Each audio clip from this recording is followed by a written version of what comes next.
We are welcoming in Joel Rubin now, former Deputy Assistant Secretary of State in the Obama administration. Joel, it's good to see you. Thank you for being here. Thanks, Natasha. Thanks so much. Last hour, I spoke with Congressman Shri Thanedar, and he's calling for former President Obama to be sent as a chief negotiator to help free the hostages held by Hamas. What are your thoughts on this? Well, it's a creative idea, clearly. But look, these hostages, they were stolen from Israel illegally in contravention of international law, ripped from arms of mothers. We have elderly there. We have young children there. 20 children still held hostage by Hamas under the ground, God knows where, in tunnels in Gaza. And they need to be released. And that needs to be the #1 ask of the international community of Hamas. There are all these demands about a ceasefire, but nobody's requiring Hamas to return the hostages and to stop sending rockets into Tel Aviv. So I think President Obama, anybody, the Arab League and the Islamic Conference met yesterday. They didn't call for hostages to be released. We do need to have a solution to this right now. And this is one of the most deplorable parts of this whole conflict. Yeah. He is also calling for a 72-hour humanitarian pause in order to proceed with these sort of negotiations to try to get hostages released. Do you think that that is a good idea, or do you think that only emboldens and aids Hamas in being able to secure more military aid military what is the word I'm looking for, Joel?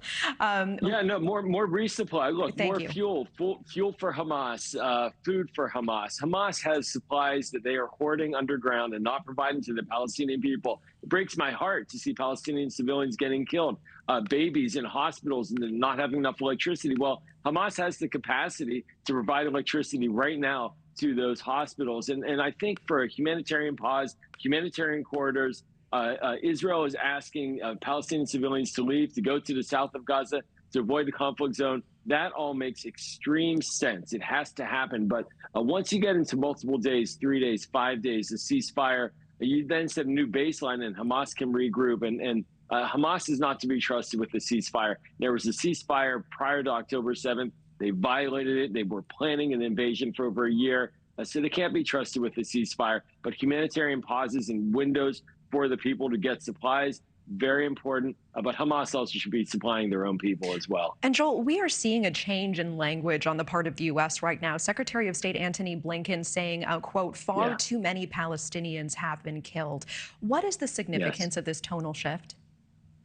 It's a very important point. And look, the secretary is right, and the president has been right in saying from the beginning, Palestinian lives must be protected. They are as important as any other life. And so the United States does not want to be on the side of minimizing, nor is it on the side of minimizing civilian deaths. And so I think that's where the secretary is coming from. But what he's saying as well is quite pointedly to people around the world that the United States stands with Israel, stands with its ability to defend itself, and still stands on the side of humanity. And that's a crucial point to continually remind. Look, the Palestinians, they've been dealt a bad hand with Hamas right now. Hamas started a war. It's getting Gaza destroyed, and they are using Palestinian civilians as human shields. That needs to stop. Israel is trying to prevent those deaths from occurring, but clearly the Palestinian people are suffering. The best way to end the suffering is for Hamas to call for a ceasefire and actually implement it themselves, or essentially to give up and do what they should have done long ago, which is to allow the Palestinian people to flourish.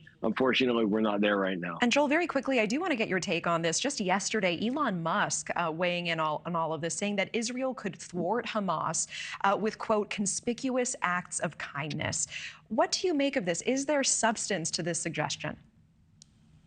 Well, I'm not exactly sure about what he's referring to about conspicuous acts of kindness. I think the kindness quotient would be tied to some kind of long-term arrangement, a peace arrangement between Israel and the Palestinians, where the Palestinian people get the opportunity to live in dignity and have political self-determination. That should be the ultimate goal of kindness. When we see a real agreement, when we see the Palestinian Authority in the West Bank, as well as whatever comes next in Gaza, truly make peace with Israel, and we see the Israeli leadership as well do the same. That should be the goal. You know, there will be a day after here. My fear is that there will be a day after, no plan for how to secure the peace. Peace is the ultimate guarantor of security for both the Israelis and the Palestinians. So if that's what he's calling for, that kind of kindness, I'm all for it. we do need to see an ultimate end state of peace between these two sides. Thank you for watching. Go to newsnationnow.com to find News Nation on your television provider. And don't forget to click the red subscribe button below to get more of News Nation's fact-driven, unbiased coverage.